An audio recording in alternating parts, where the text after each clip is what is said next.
Well, hello there, horror fans. This is AJ Horror Reviewer, here to give you a movie review.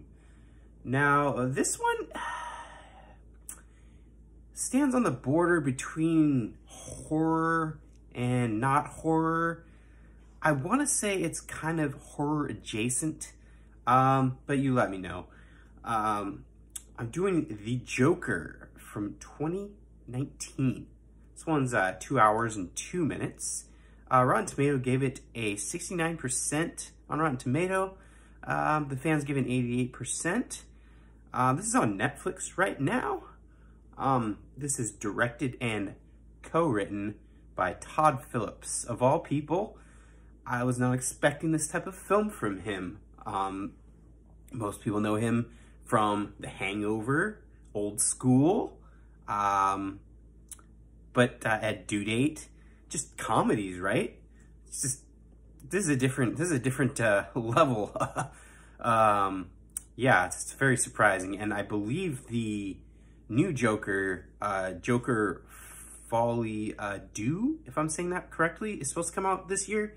I'm not positive on that, but let's move on to the other writer, Scott Silver, who did a screenwrite for The Fighter and 8 Mile. So that's an interesting combination of people. We'll go ahead and go through the cast. You've got Joaquin Phoenix.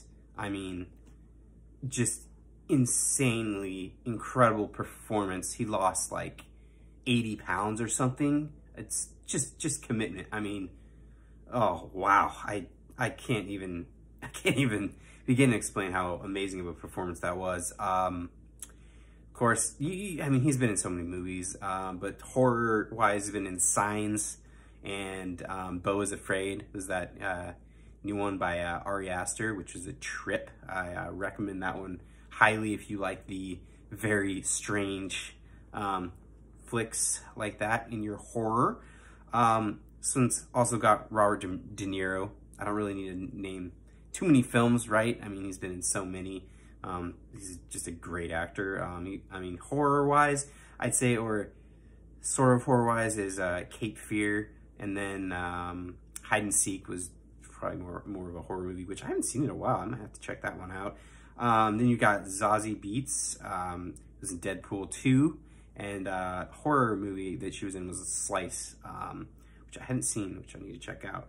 Then we got Frances Conroy, who is in most of the seasons of American Horror Story, be it either a small part or not. I just remember her from the first season. I believe she plays the maid, the older maid. But that's what I remember her in that. And then she's also in a movie called Six Souls, which didn't get a very good Rotten Tomato score, but you know, you never know. So I'm gonna I mean, most people know the Joker, obviously. This is a very different take on it. Kind of just raw, like, oh man, going into psyche of someone with mental illness, and again, Joaquin Phoenix just captures the pain, and just every aspect of what you would think the emotions that go through someone with pseudobulbar, I believe, pseudobulbar affect, which is uncontrollable, like laughter or crying. In this case, it's laughter. And just like the message of this is so dark and violent, but at the same time, it's you can understand it from a point. You know, obviously it's not good to murder people, but driving that like message that not taking care of basically the least of these, I mean, it's gonna come back on you essentially, because they feel that pain, and yeah, it's super relevant for the times. I believe this one, if I'm not mistaken, was just came out right before the pandemic. So that really, really hits home, because, I mean, pretty sure a ton of people are having mental health difficulties at that time. I know a majority of Americans, I would think, but basically, I've pretty much described the premise of it. I mean, he's going through this disorder.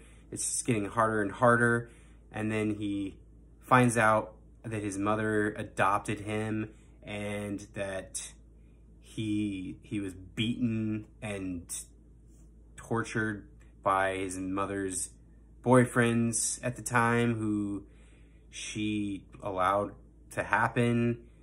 He was found tied to a radiator and with severe head injuries.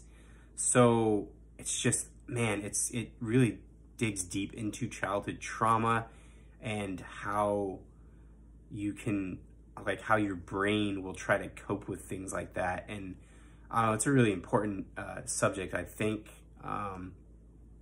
especially in this day and age, as you know, just getting out of the pandemic and trying to find ourselves, and you know, go back to, I guess, not how the way things were, but I mean the way that the times are now.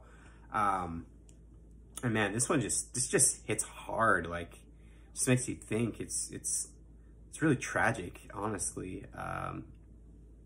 But yeah, that's about all I gotta say. If I keep going, I'm gonna choke myself up here, because it's a very, very deep, sad story.